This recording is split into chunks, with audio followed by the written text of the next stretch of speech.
الحمدللہ والسلام علی رسول اللہ اشہد ان لا الہ الا اللہ وحدہ لا شریک لہ واشہد ان محمدا عبدہ ورسولہ صلی اللہ علیہ وسلم۔ اما بعد، ہمارے بھائی وسیم صاحب جو میرے خطبہ جمعہ کی ریکارڈنگ کرتے ہیں، یہ تقریباً 6-7 ماہ سے مجھے بارہا کہہ رہے تھے کہ آپ کو ٹائم دیں، ریکارڈنگ کروائیں کہ جادو کو پہچاننے کی علامات کیا ہیں۔ معزز ناظرین، بعض لوگوں کا طریقہ ہوتا ہے، کوئی مریض کی قمیض کو ماپتا ہے اور کوئی پانی پر دم کر کے اس کے ذائقے سے پہچانتا ہے کہ ذائقہ کیسا ہے۔ مجھے سچی بات ہے ان چیزوں کا نہ میں نے کبھی تجربہ کیا نہ میں کروں گا۔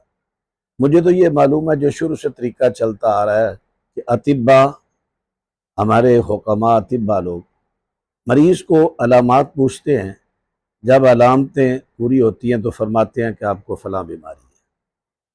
چونکہ وہ بھی طب ہے اور یہ روحانی بھی طب ہے، جادو ایک مرض ہے، اس کی علامات ہیں۔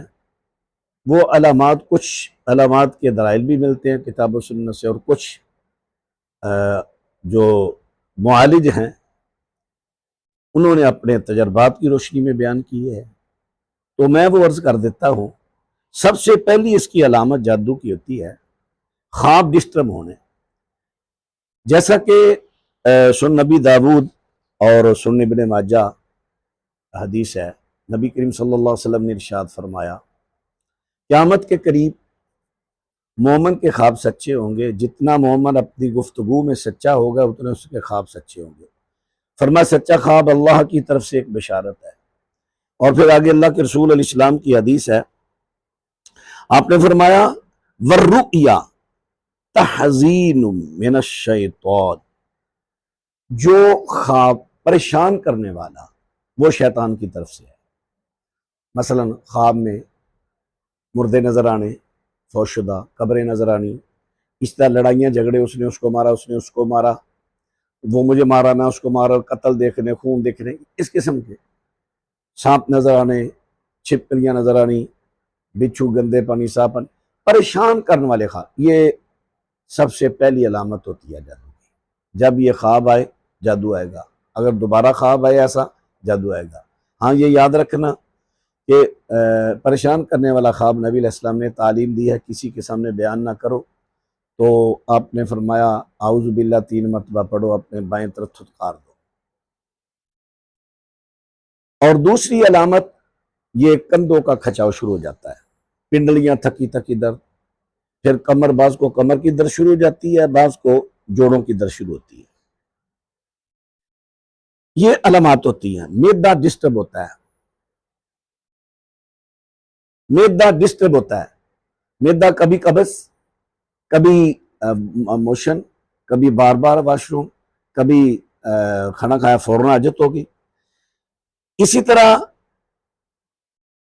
جب انسان سوتا ہے تو جسم پہ دباؤ پڑتا ہے، دباؤ پڑنے سے ہاتھ پاؤں ہلاتا نہیں ہوتے، آواز نکالتا نہیں نکالتا، اور بھولنے کی بیماری بھی لگ جاتی ہے۔ جادو زدہ انسان کو بھولنے کی بیماری، ایک بھولنا ہے نارمل، یہ فطرت ہے، لیکن زیادہ بھولنا، آپ کو وہ قرآن حکیم سورہ قحف کی آیت یاد ہوگی، یوشع بن نون نے موسیٰ علیہ السلام سے کیا کہا تھا، وَمَا أَنسَانِيهُ إِلَّا الشَّيْطَانُ، اے حضرت جب ہم وہاں بیٹھے تھے نا، وہ ناشتے کی مچھلی وہاں سے نکلی، وہ چلی گئی دریا میں، تو مجھے آپ کو بتانا یاد نہ رہی کیونکہ مجھے شیطان نے بلا دیا۔